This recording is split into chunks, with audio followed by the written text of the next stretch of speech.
Alex Monroe, an independent journalist, thought he was diving into a simple story about the execution of Saddam Hussein. But when a series of anonymous emails arrived, containing never-before-seen footage and explosive transcripts, he uncovered a dark conspiracy that reached far beyond the dictator's death. As he dug deeper, the walls of power began to close in, revealing a terrifying truth. Saddam's execution was not justice. It was an orchestrated silencing, designed to keep the world from discovering the explosive secrets he knew.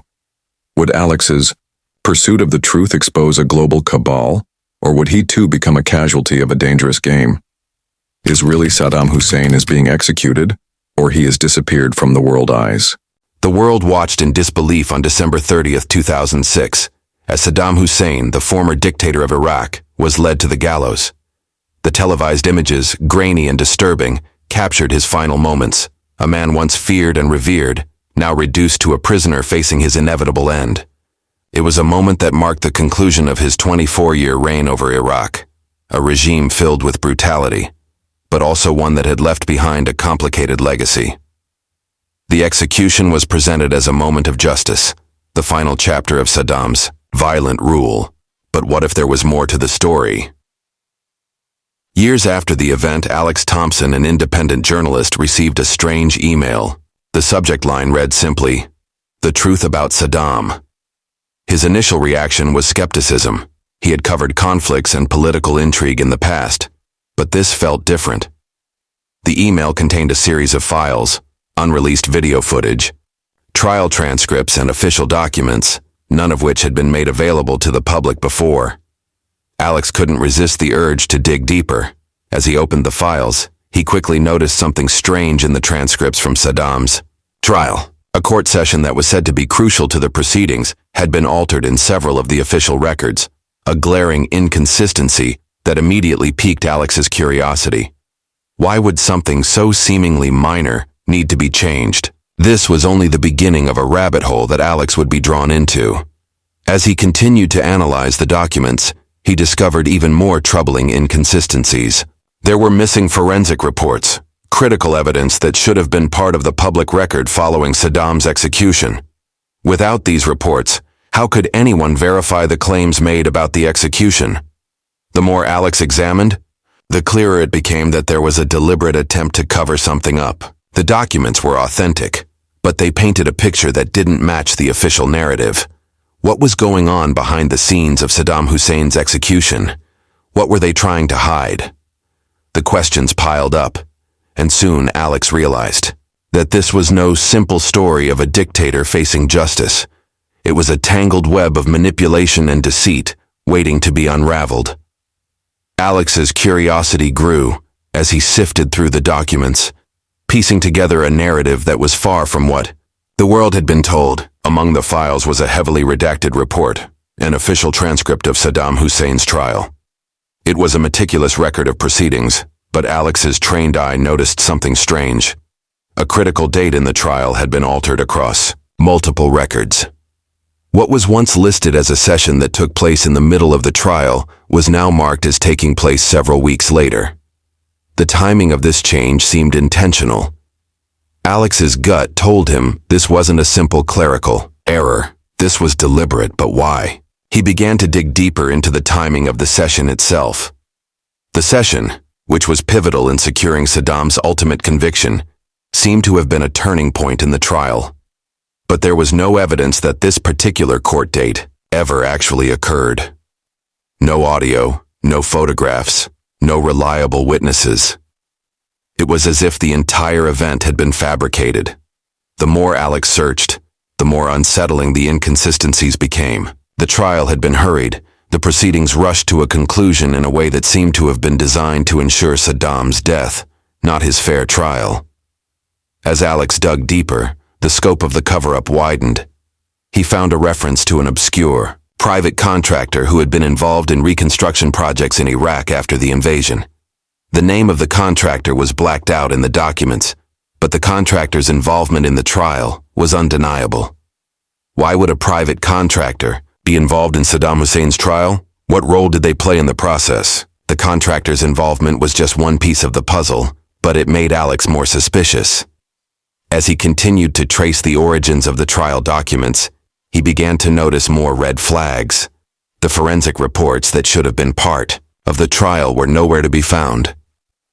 Saddam's autopsy, which should have been a key part of the evidence, had been locked away. What was being hidden? With each new discovery, Alex's sense of unease grew. The story he was starting to uncover wasn't just about a dictator's final days. It was a much darker narrative of manipulation, secrecy, and power. As Alex dug deeper, another email arrived. This one was different. No attachments, just a brief message. "Look at the footage." The subject line was cryptic, but it sent a chill down Alex's spine. He opened the email and found a video file. At first, it seemed like just another angle of Saddam's execution, the infamous footage that had already been broadcast around the world in 2006. But Alex knew this footage wasn't part of the publicly released material. He hesitated for a moment, but his instinct as a journalist kicked in. He clicked play. The grainy footage was shaky at first, as if filmed with a handheld camera, and Alex soon realized it was a second hidden angle of the execution. It was raw and unfiltered, a stark contrast to the official video that had been aired. In this new footage, Saddam's final moments were captured from a different perspective, and there was something disconcerting about the way the scene unfolded. The hangman, a masked executioner, placed the noose around Saddam's neck with mechanical precision. There was no emotion on his face, no visible tension, just a cold routine. Alex paused the video. The images were eerie. The executioners seemed almost rehearsed, as if they had done this many times before. The room, filled with Iraqi officials, was quiet, almost disturbingly so. The usual chaos and disorder that one would expect in such a moment, people shouting, soldiers rushing, was absent. The atmosphere was oddly calm, but then, as the camera panned to the back of the room, Alex saw something that took him completely by surprise. An individual in the corner of the room, out of view of the original camera angles, was standing with a professional-grade camera. This person was recording the event, but not from any of the official perspectives. This footage was captured from behind the hangman's position, a view that shouldn't have been possible unless someone had planned for it.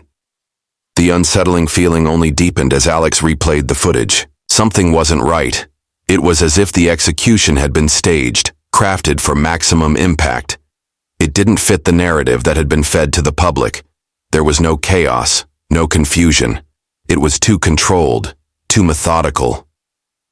Why would someone go to such lengths to document a moment that had already been broadcast to the world? What was hidden in the shadows of this footage, and who had made sure it was kept away from the public eye? Alex felt an increasing sense of dread. This was no simple execution. It was part of something much larger. The deeper he went, the more he realized that everything surrounding Saddam's death had been carefully orchestrated, as if someone was trying to hide something far more sinister. As Alex continued his investigation, the revelations surrounding Saddam Hussein's execution only deepened. The strange footage was one thing, but now he had a new and disturbing lead to follow: missing forensic evidence. The official report stated that Saddam's autopsy had been completed, and that the cause of death was asphyxiation, consistent with a hanging. However, Alex's experience in covering military conflicts and post-mortem investigations told him that something was off. In many such high-profile cases, autopsies were public records. They provided crucial details, especially when the circumstances surrounding the death were questionable. But there was no public autopsy report for Saddam. This was more than a procedural omission. It was a glaring hole in the official narrative. Alex reached out to forensic experts, trying to piece together what had happened to Saddam's body after his execution. The experts confirmed that according to standard procedure, an autopsy should have been conducted immediately after such an event. It was vital to confirm the exact cause of death, especially considering the unusual nature of the execution. Yet, when Alex checked the official channels, he found no record of an autopsy being publicly released. Something was being hidden. But why? The deeper Alex dug, the more peculiar details surfaced. There were reports from several military personnel who had been present at the execution, all claiming that the body had been removed from the gallows just 15 minutes after Saddam was hanged. It was an unusually quick turnaround. In typical hangings, the body would remain at the scene for a much longer period, especially in cases as high profile as this one. 15 minutes was far too short for a thorough post-mortem examination to be performed. According to one source, Saddam's body had been embalmed within hours of his death. This wasn't standard procedure. It was a decision that seemed deliberately aimed at preventing a proper forensic investigation. What was the rush? Why was the body handled with such secrecy? The embalming of Saddam's body was a critical red flag. It made it impossible for anyone to conduct an unbiased investigation into the cause of death. Alex began to feel the weight of what he was uncovering. There was more at play here than a simple execution. The evidence seemed to point to a concerted effort to ensure that Saddam's death would remain shrouded in mystery. No autopsy, no proper investigation, just a swift, controlled end. But the more questions Alex asked, the more he realized that those in power were willing to go to extreme lengths to bury the truth. The deeper Alex dug, the more layers of the story began to unravel, and one discovery in particular sent a shockwave through his investigation: a $50 million wire transfer that had been made just hours before Saddam Hussein's execution. The transfer wasn't just a small transaction, it was a massive sum of money, one that could not have been a mere coincidence.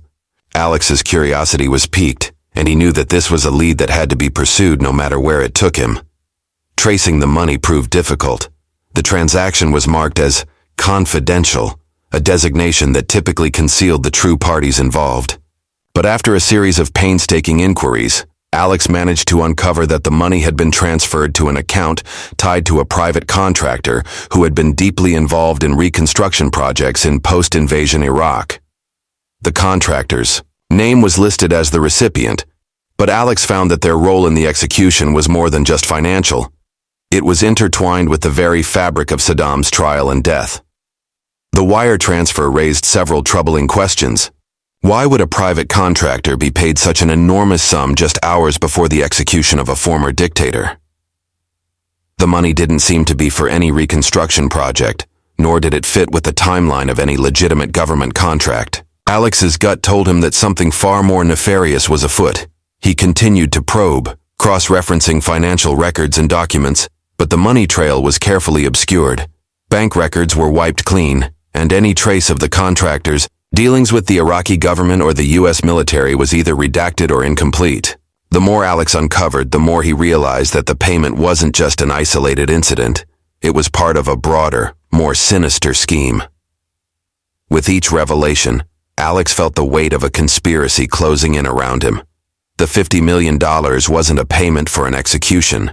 It was a signal, a deliberate effort to ensure that everything surrounding Saddam's death would be handled with precision and secrecy.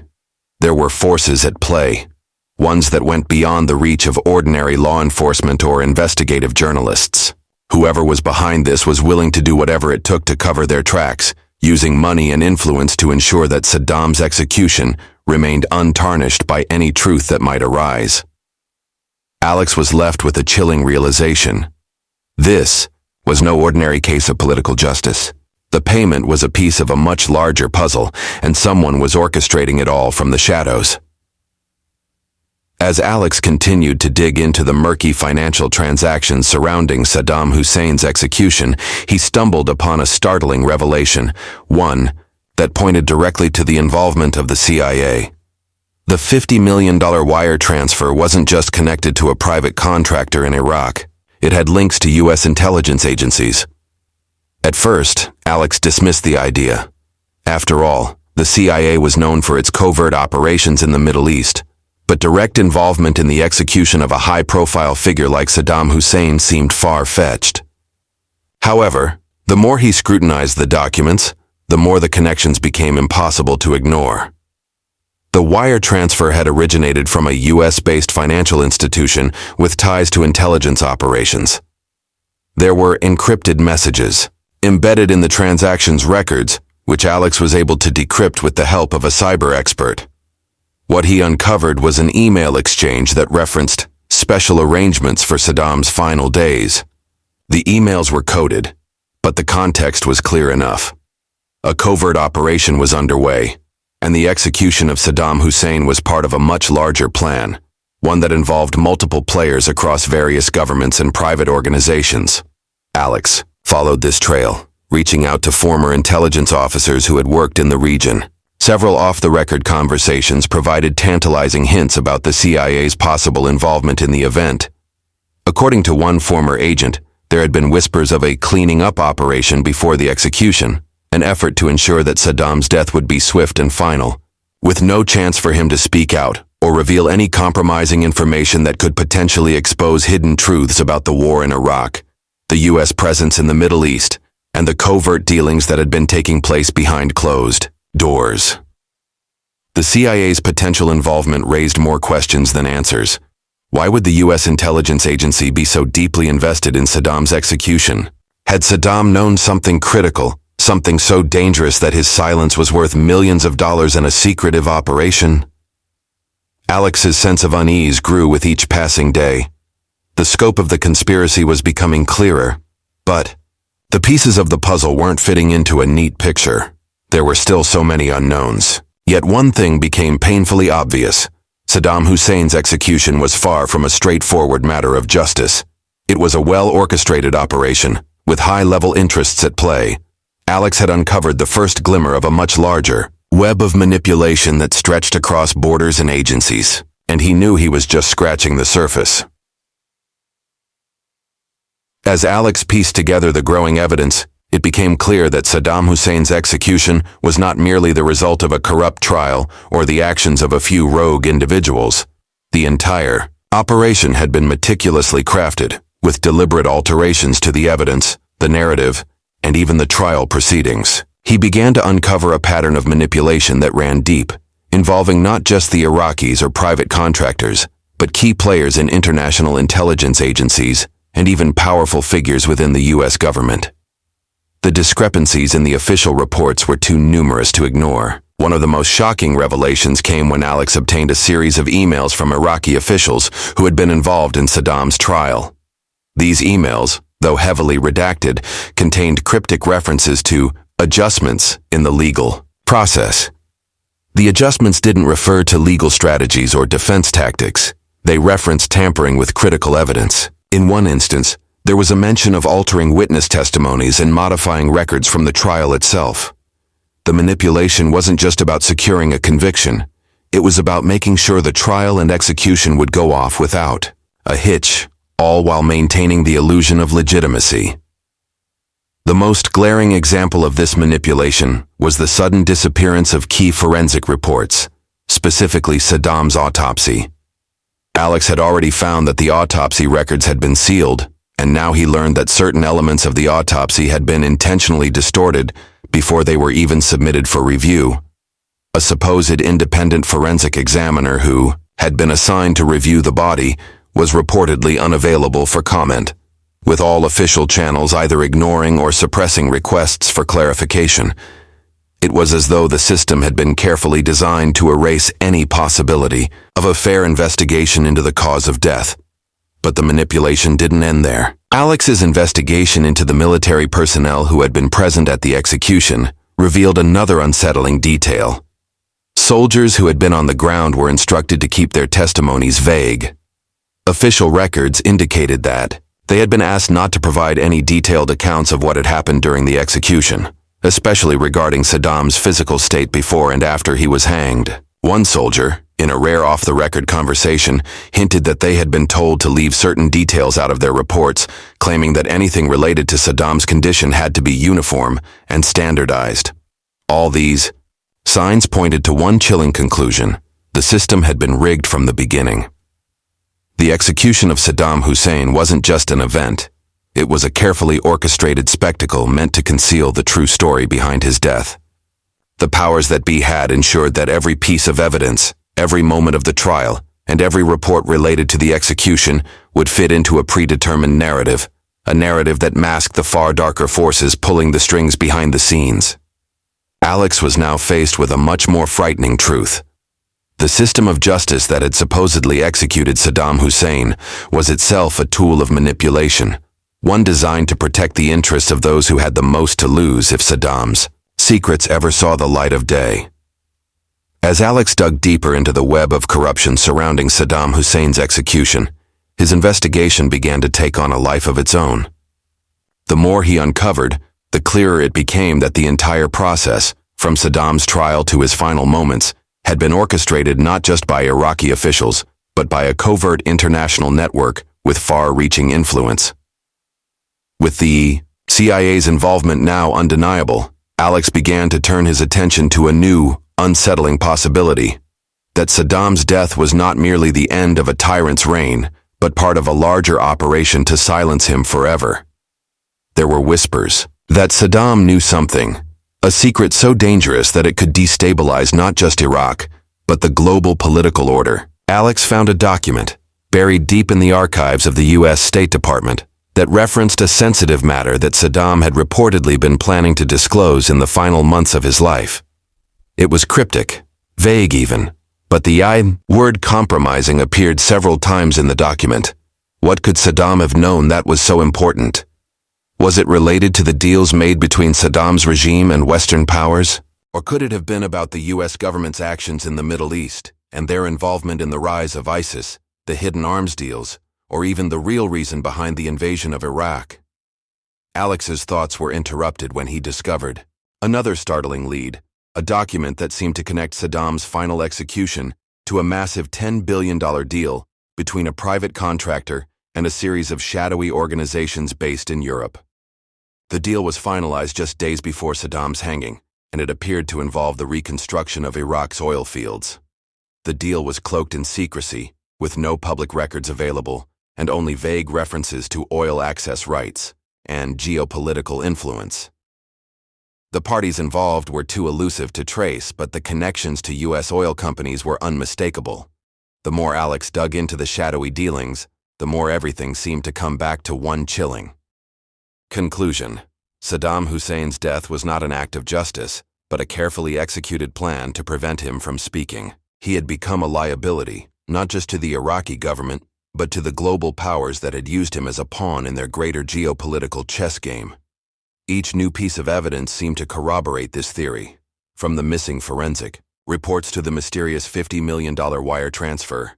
Alex began to realize that Saddam's execution was not just the culmination of a war-torn dictator's downfall, but a silencing operation executed by the very forces that had once supported him. Saddam had been a dangerous man, perhaps even a threat to those who had helped prop him up. As Alex stared at the stack of files in front of him, he felt the weight of his investigation. He was closing in on something far bigger than a single man's death. His pursuit of the truth had opened a door into a labyrinth of political machinations, international conspiracies, and covert operations. The truth was within reach, but it was guarded by forces much more powerful than he had ever imagined. With every new discovery, Alex felt himself getting closer to the truth and deeper into a dangerous web of deceit. The investigation had already revealed a staggering amount of manipulation surrounding Saddam Hussein's execution, but something still didn't add up. There were still key pieces missing. Why had Saddam been executed so swiftly? Why was he denied the opportunity to speak or reveal anything of significance in his final moments? What had he known that made him such a threat to those in power? Alex's suspicions grew stronger as he uncovered further details about the final days of Saddam Hussein's life. A document from an intelligence leak pointed to a classified meeting between high-ranking U.S. officials, Iraqi leaders, and private contractors just days before Saddam's hanging. The meeting had been focused on Iraq's post-Saddam reconstruction, but there was a disturbing undercurrent to the discussions. Among the topics covered was the preventive elimination of certain individuals who posed a risk to the new regime's stability. Saddam, of course, had been at the top of the list, but what was even more chilling was the mention of others who had dangerous knowledge that could threaten the new geopolitical balance. It seemed clear now that Saddam's death wasn't just about punishing a dictator. His execution had been a calculated move to ensure that he could not expose the web of corruption, illicit deals, and international maneuvering that had sustained his reign and outlived him. He had been a pawn in a much larger game, a game that involved not only the U.S. but several other global powers, all of whom had a vested interest in keeping certain secrets buried. Alex's investigation now turned to the financial records surrounding the execution, and what he discovered made his blood run cold. Hidden among the numerous transactions, he found another wire transfer. This one was for a much smaller sum, but it was linked to a mysterious shell company that appeared to be a front for a number of high-ranking officials in the U.S. government. The money had been transferred just hours before Saddam's execution, but it wasn't related to the CIA or the private contractors Alex had already uncovered. This transaction was tied to an offshore account, one that had been used to funnel money into various intelligence operations designed to control narratives and prevent sensitive information from leaking to the public. The further Alex dug, the more the pieces fell into place. Saddam's execution had been orchestrated not just to silence him, but to ensure that the dark secrets of international politics remained hidden from the public eye. His death had been a necessary sacrifice in a much larger game, a game that was still being played today. As Alex pieced together the final moments of Saddam's life, he realized that the world had been fed a carefully crafted lie. As Alex neared the end of his investigation, the truth he had uncovered grew more disturbing by the day. What had initially seemed like a simple story of a dictator's death had evolved into a labyrinthine tale of manipulation, deceit, and power. The pieces of the puzzle were now fitting together in a way that revealed an unimaginable conspiracy. Saddam Hussein's execution wasn't just a tragic end for a brutal ruler. It was a calculated move to silence him permanently, to prevent him from speaking about the dark dealings that had shaped his regime and continued to influence the world even after his death. The final discovery Alex made sent a cold shiver down his spine. In a series of encrypted emails, he found references to a secret meeting between key officials in the U.S. government, international intelligence agencies, and private contractors, all of whom had been involved in Saddam's trial and subsequent execution. The emails discussed not only the timing of Saddam's death but also the careful management of the narrative surrounding it. The execution had been planned down to the finest detail, with specific instructions on how to control the media, the court proceedings, and even the final moments of Saddam's life. There were deliberate efforts to ensure that no one would question the official story, that Saddam's death was simply the end of a tyrant's reign. But the truth was far more sinister. Alex pieced together fragments of a conversation from one of the officials involved in the operation, who mentioned that Saddam's death had been orchestrated to prevent him from revealing certain secrets. These weren't just political secrets, but personal ones, secrets that could bring down entire governments and expose decades of covert operations and illegal dealings that spanned multiple continents. Saddam had been a key player, a pawn who had grown too dangerous to keep alive. His execution was not about justice. It was about protecting those who had manipulated him for years. The chilling conclusion Alex reached was that Saddam Hussein had been killed not for his crimes, but to protect the interests of a global network of powerful individuals. His death was a silencing operation, a means of ensuring that certain truths remained buried forever. The world had been fed a lie, and the true nature of his execution would remain hidden behind a veil of carefully constructed propaganda. As Alex prepared to publish his findings, he couldn't help but feel a sense of dread. What if his revelations were just the tip of the iceberg? What other dark secrets lay buried, waiting to be uncovered? And more importantly, who would stop at nothing to ensure they remained hidden?